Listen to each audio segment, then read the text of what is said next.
Vorsicht, Bremsklotze, Bremsscheibe. Mario, jetzt kommt er raus.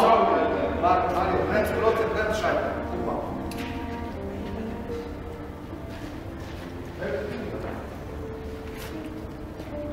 Woher kommt der?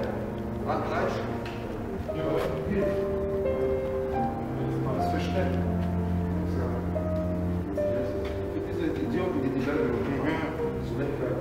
Trost. Ja, fake, man da. Ja, das nächste ist stabil. Weil guck mal, bei mir immer kaputt geht dieser Scheiß.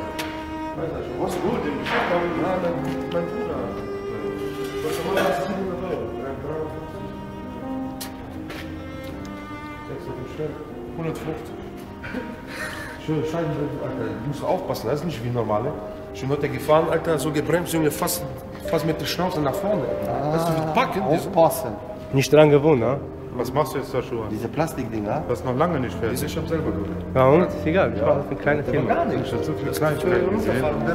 Noch 2 Wochen normalerweise. Dieser meine Alter. Ja, ja, die macht das auch. Dieser diese Schutzbrüche. Ja, normal, das ist so. Zigeuner. Was war bei Gießen los? Ha? Katastrophe mit euch. Warum? Da.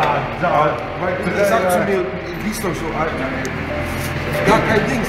Diese Teile, Alter, die soll so. Was du so machen? Ich hab's nicht gemacht.